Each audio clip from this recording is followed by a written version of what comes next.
Okay, everything's charged. Yep, seriously low on power now. Seriously low. I desperately need to get myself one of those nice sunny days to recharge all of this. I think tomorrow is going to be kind of similar, maybe a little bit brighter, and then the day after is supposed to be sun all day long. That is the moment I am waiting for. If I can reach that day, then I can get everything recharged, hopefully. I've also not got quite as much solar panel out here as I thought I had. There's a 40 watt running the solar generator, and then an 80 watt and a 60 watt. So, yeah, they're really like nothing like enough generating capacity for grim days like this. Right, I've got to go grab Jasper, but before I do that, I'll just pop this back on charge. Also, I got an extra 40 watt solar panel out. It's not really making a lot of difference, but get this right, 0.2 amps. That is how much solar energy at 12 volts is hitting about 180 watts worth of the solar panels. In other words, today, there's basically no solar energy available. So it's all coming out of batteries. But I guess that's the reason why batteries are a good idea.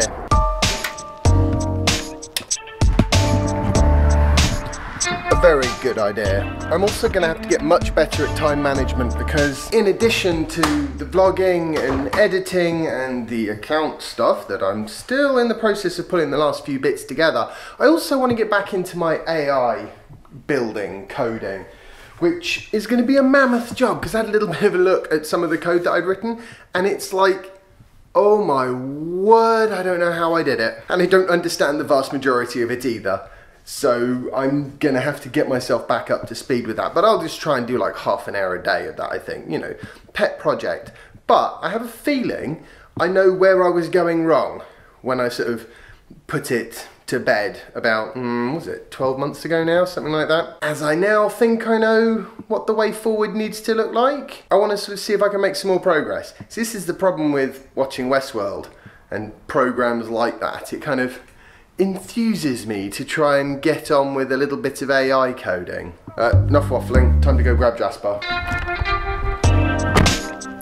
You know, it seems like almost every day there's a new story about driverless cars. As I'm sort of in the AI mood at the moment, I thought we'd talk a little bit about that. Okay, so you've got self-driving cars, you know, cars that literally you can just phone them up on your app or something and say, come pick me up from the pub, and they come pick you up, and then you have a nice little snooze as they drive you home.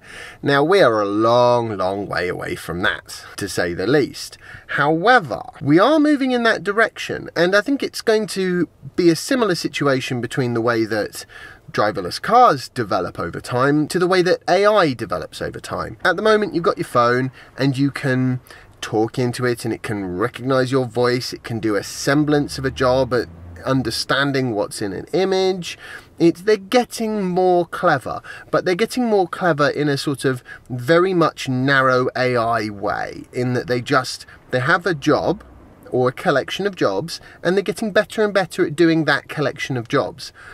And it's similar with driving.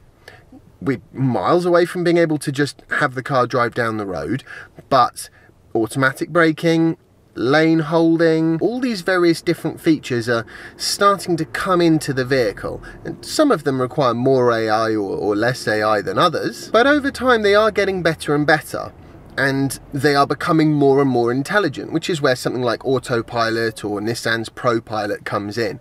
It's not full driving, but it is a collection of narrow AI features which enable the car to at least take some of the strain off you, the driver. What's missing is, because of the dynamic environment of a road, you could have anything from a ball bouncing out into the road. A human driver knows that means a small child may well follow it out. But would a robot know that? Or maybe there's a cat and it's just starting to come out from under a car parked by the side of the road. A human driver, again, would think, that cat might be about to dart across the road. Maybe I should slow down a little bit. Would your AI driver know that? And that's the thing. It requires general artificial intelligence, or at least a considerably more general AI, in order to get these things working reliably. So far, the concept of general AI is just totally not understood, not in any way completed or anything like that, which is why we are still such a long way away from driverless cars. Obviously, a road environment is not that complex, not as complex as, say, the entirety of life. Therefore, do you need a fully general AI? No, of course you don't. So over time they can just expand the narrowness until it just about covers most of the things that could happen on the road. And I think that's probably pretty much what they're going to do. But it's still a step away from the kind of general AI you get in Westworld. I've always felt that these are important things anyway to talk about, not just because of their impact on driving or on mobile phones and voice recognition and all the rest of it, but because the direction of travel is one of accelerated progress that's being made. And I think it's very exciting. There are some risks involved, but very exciting generally.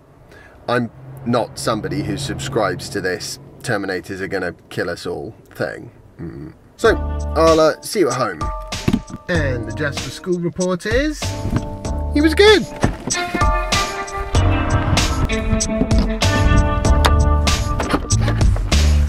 Come, let's get in, monkey. Let's go get my batteries from the summer house. There was a tiny amount of sunshine, just absolutely tiny, just when I was going to get Jasper from school, so I'm sort of hopeful that that might have put in an extra watt hour. Because you know what? We're getting to that every watt hour counts kind of thing at the moment. I'm just going to leave that there. I don't want to run the batteries much lower than that. Just going to have to be really, really careful with the power I use between now and sun up tomorrow. I have a serious, serious power crisis going on at the moment. Very serious. The laptop's on 64%. The batteries over in the summer house are pretty empty. I've got my fingers crossed for sunshine tomorrow. Otherwise this experiment's going to be over. So I'll just take this opportunity to wrap up today's video. And I'm going to wrap it up with a bit of a critique of where Tesla has got to so far with autopilot. I've used it a few times, so I have some experience with it, but my car doesn't have it, so I can't give the same level of authoritative answer as I would like to on this subject. But you know, what do I think of autopilot? I think it's great. I think it's great as a driver aid. It is not yet in any way, shape or form capable of doing all the driving for you. But Tesla is moving in that direction and they are improving it all the time. Autopilot 2 is almost caught up with the Autopilot 1 cars. That was caused by a change in hardware. Basically, they stopped using a supplier of a certain chip, Mobileye, I believe it was. I certainly think, though, in order for Tesla or any automaker actually to go from what they're currently at with, you know, driver assistance features, more or less, like autopilot, and get that all the way over to full self-driving cars and trucks, which would be great for the haulage industry, if not the drivers. What they're going to really need is a much more generalized AI architecture that can make sense of the extremely complex environment that is roads, some of them in the countryside, some of them in cities. It's a very varied, dynamic environment, and you're usually only fractions of a second away from disaster, which is why it can be quite tricky to have the necessary level of reliability in those systems.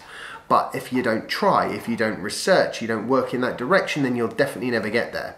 This is sort of prompted by the budget, which is actually coming out tomorrow, where I believe the UK is setting aside something like 75 million quid to help encourage artificial intelligence, actually, and research into artificial intelligence, but also specifically into self-driving vehicles. And they're also going to amend the Road Traffic Something or Other Act so that driverless cars are actually a legal possibility, subject to manufacturers ensuring and proving that they are safe enough to be left alone on the road.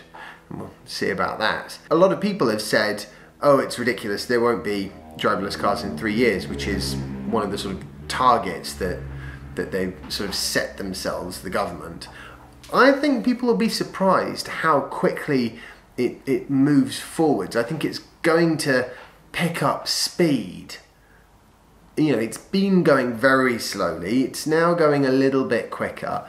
I think there's the potential for a step change in the sort of reasonably near future. For example, I think a new Tesla Model S has got something like 40 times the processing power of the original Model S. That would be my car, which is incredible. For a few years, 40 times. And of course it's got all those cameras and sensors, so it's going to need more processing power.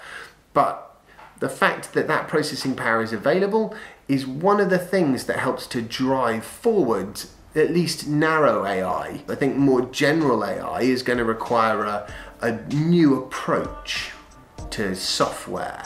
So I hope you've enjoyed today's vlog post. If you have, remember to like it, share it and subscribe if you haven't already, and follow me on Instagram if you don't already, and I'll see you tomorrow for the next installment of my daily vlog. Bye. I'm going to say good night now because Sophie is going to be back quite shortly, and she didn't come home at all last night. She was so busy at work that at 1:30 she thought this is ridiculous and booked herself into a hotel. So it'll be nice to see her, and I'm going to dedicate some time to actually saying hello when she gets home.